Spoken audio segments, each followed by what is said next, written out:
Okay. Well, I'd like to thank Ann and Nancy for inviting me to be the token humanized mouse speaker at this predominantly NHP meeting. And UCLA will spank me if I don't say I have potential conflict of interest because we're co-founding a new biotech, CDR3 Therapeutics, and I'm also on a scientific advisory board for Biologics. So I just have to mention that, and I will try to avoid any conflict. So there's a lot, just as Jeff was saying about monkeys, there's a lot of different humanized mouse models. And one important thing to bring out is that humanized mice are not born, they are made. So you can make them in various different ways.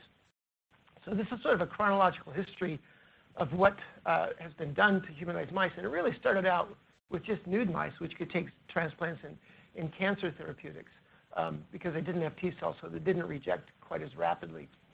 Subsequently along the line, in terms of HIV infection, Don Mosier and Mike McCune pretty much simultaneously published models where skid mice were introduced with human primary cells or tissues.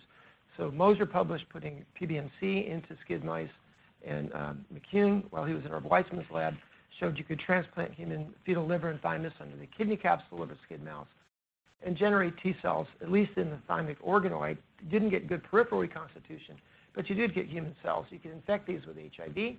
And early on, they studied effects of antiretrovirals in these animals.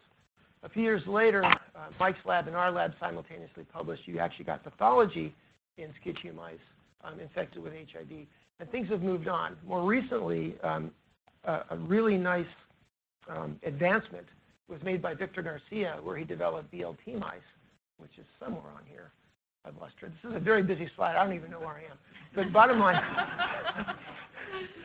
in this particular case, he took more immunodeficient mice, NOD-SCID, common gamma chain knockout mice, introduced thymic liver implant and IV injection of hematopoietic progenitors to form BLT mice, which form really, really nice peripheral reconstitution. I'll show you a slide of that in a minute. And that's really revolutionized this field, this humanized mouse field. Subsequently, and there's simpler models as well, where we can put just stem cells into mice, and here they develop under the mouse thymus. But in the BLT, the progenitors developed in the human thymus, so they're restricted to human HLA molecules. And subsequently, several groups, David Margolis, our lab, and Victor's lab, showed that you can get latency in these mice, which is quite nice. So that's become a very nice model for looking at cure strategies. Okay, so what are these humanized mice? This is a mouse for all you people who work with monkeys. They're different. They've been used for lots of things over time. Novel antibody therapies. I think Alex is going to talk about introducing neutralizing antibodies via AAV vectors into these animals down the road tomorrow. But studies have been done with HIV, HTLV, dengue, HCV, Zika, and herpes viruses as well. People have developed gene therapy approaches. What's nice about this BLT system, anyway, is you can put in genes into human progenitor cells, hematopoietic progenitors, introduce those into the mice, and they'll develop into T cells or B cells, and you can model gene therapy approaches that way.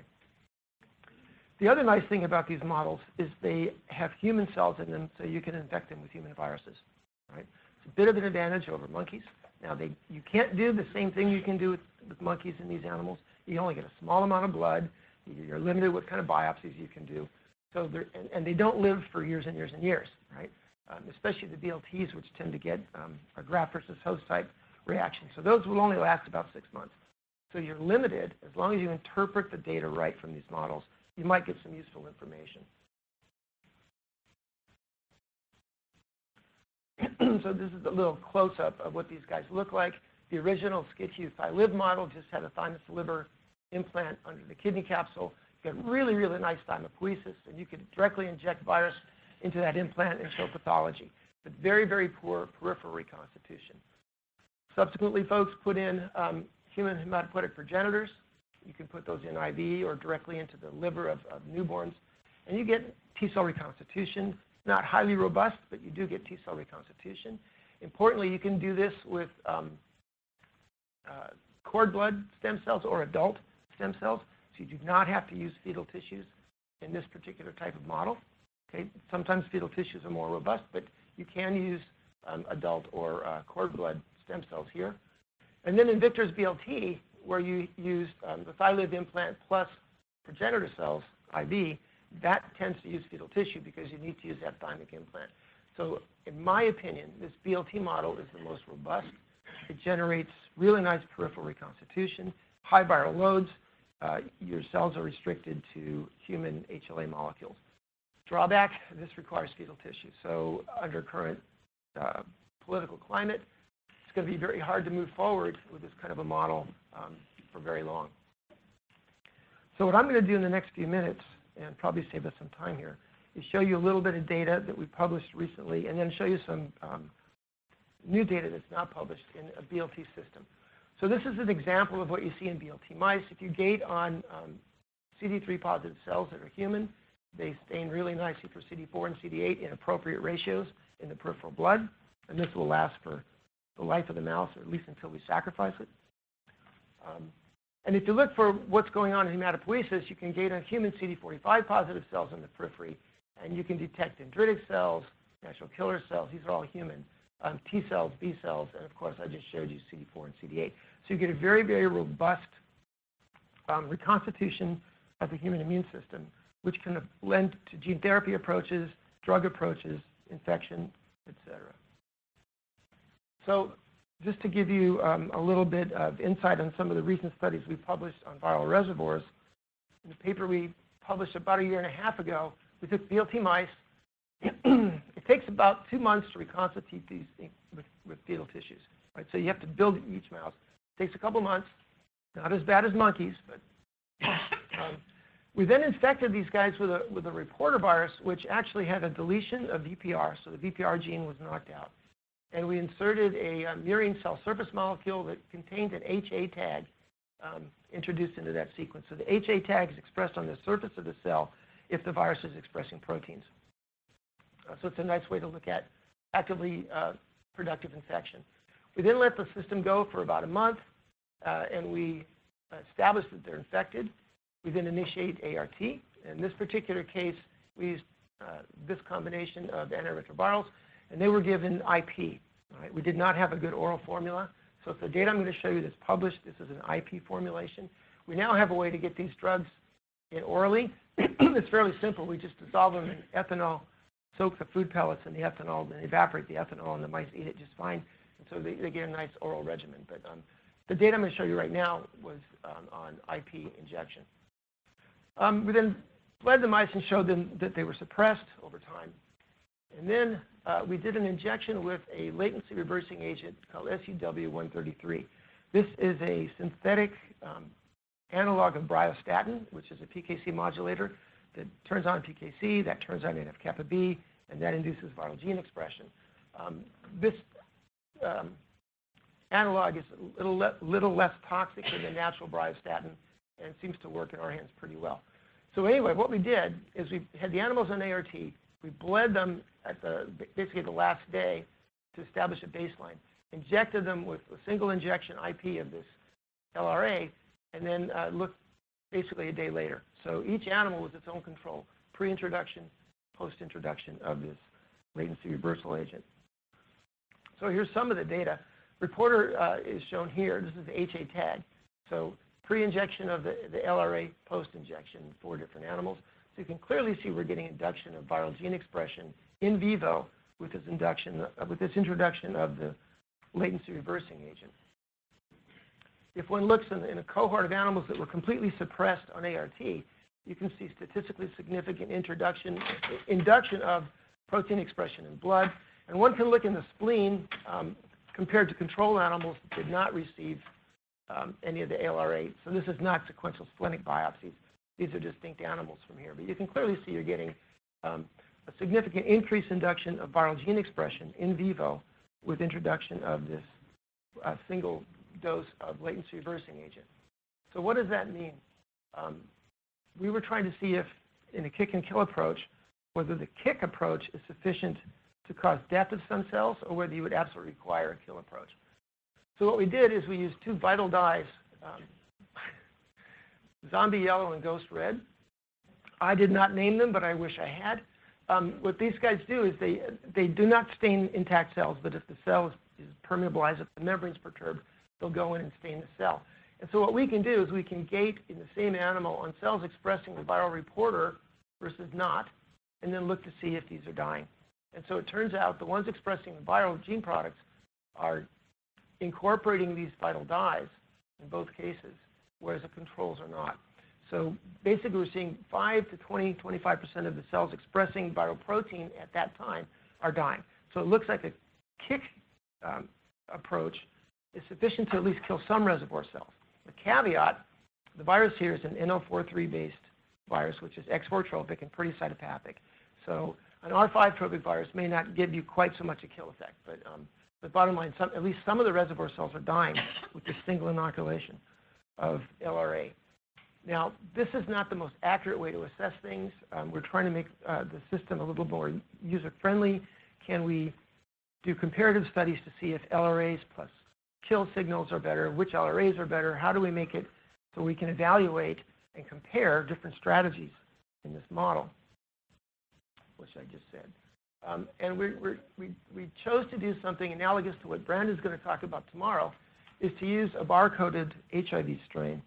And the rationale behind this is if you have a swarm of virus that is barcoded and you put it on a latency depleting agent, you should generate a big bottleneck here, right? You should do, some of the cells should die, and you should have a small pool of latently affected cells. If you now go off of therapy, you're going to get rebound, right? If you can deplete your reservoir, you should have a smaller diversity of rebound than if you don't deplete your reservoir, okay? In these particular models, you don't have a really massive immune response, so it's probably not going to show in the height of rebound whether you've done anything, right? But the diversity of rebound may tell you if you've impacted the reservoir, okay? So here's what our barcode virus looks like. We inserted a 21 nucleotide barcode, random barcode, right upstream of where our murine surface molecule is in the same reporter virus. So we now have a reporter virus that expresses the HA tag, and it has a barcode in it, but it doesn't have EPR. This thing replicates perfectly well in vitro. There's basically no difference in its replication ability in any of the in vitro models we've tested. So we put this into a series of BLT mice, and I'm going to show you data from animals that were completely suppressed on ART and allowed to go off ART.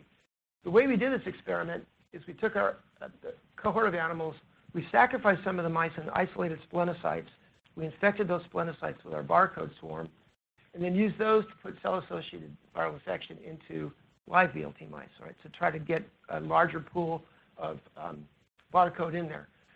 What we noticed if we were just doing cell-free injections, even if we did it multiple times, there's a really huge bottleneck to get viruses into these mice.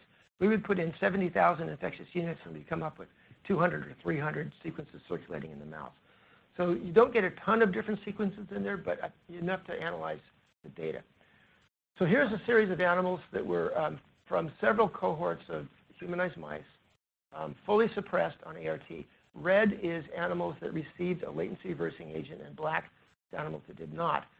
So the LRA was done down here, but we put them on ART, fully suppressed them, squirted in 1 dose of our magic juice, SGW-133, left them on ART for 4 days, so if there was going to be any killing, the cells would be killed, and then took the ART away and allowed for rebound.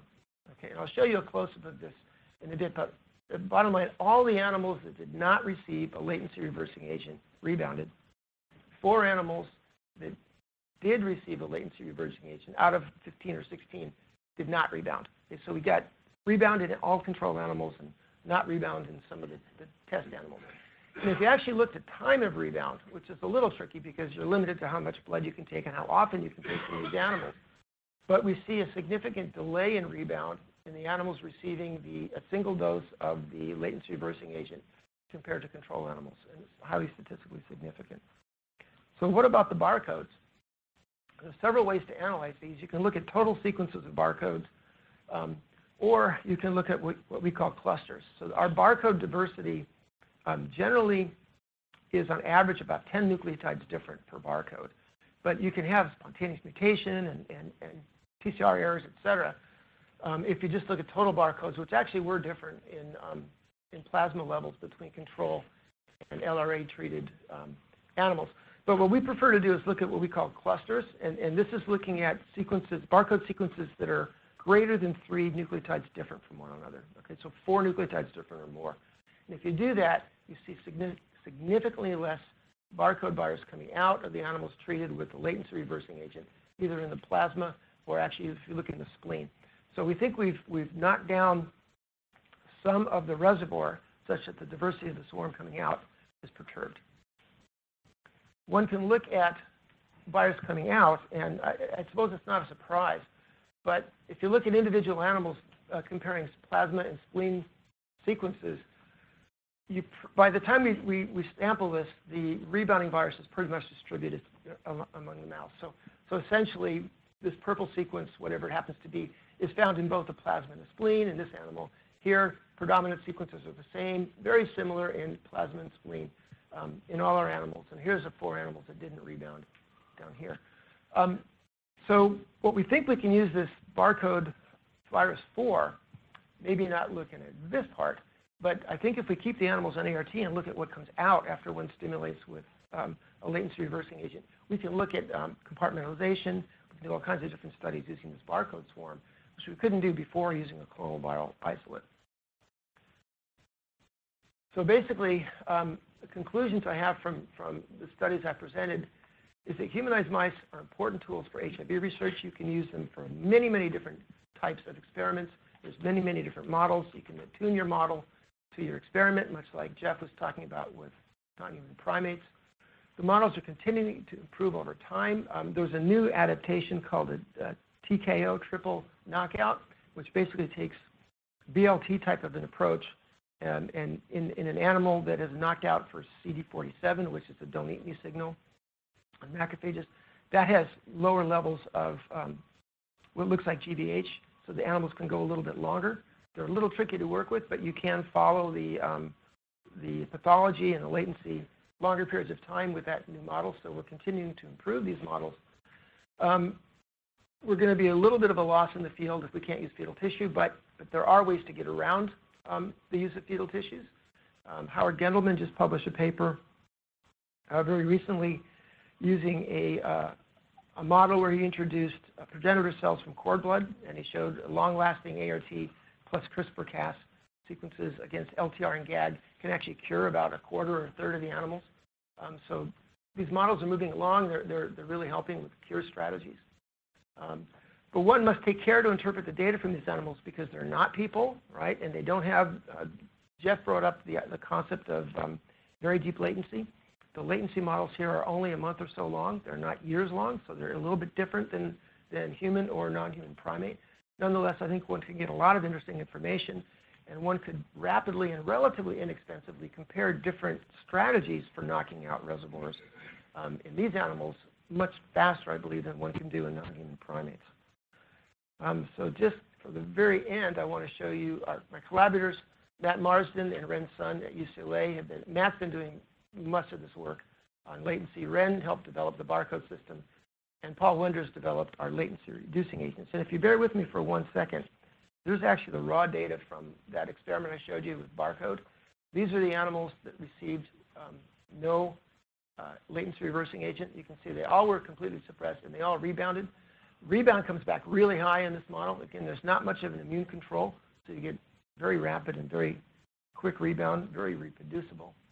And then here's the data from the animals that received the latency reducing agent. No rebound in this guy, no rebound in this guy, no rebound in this one, and this one didn't rebound either. So 4 out of these 16 animals did not rebound. And I'll stop there. I believe that's the last slide I have. Thank you.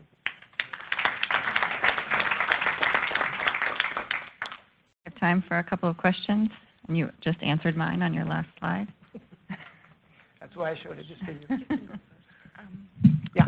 Hi, Jerry. That was really fascinating. I have a question to the ATI, and you mentioned the Gendelman paper. And that's exactly my point also, because when you switch to long-acting ART, the landscape of the viral rebound is going to be completely different, because if you take the animals off ART, they're not really off ART. The ART is ongoing for another 2 months. Right. And so the rebound is delayed. So it looks like some of the animals might be controlled controlling, but they're really, I mean, it's really the art. So I think we really have to rethink this whole ATI business in terms of the long-acting art.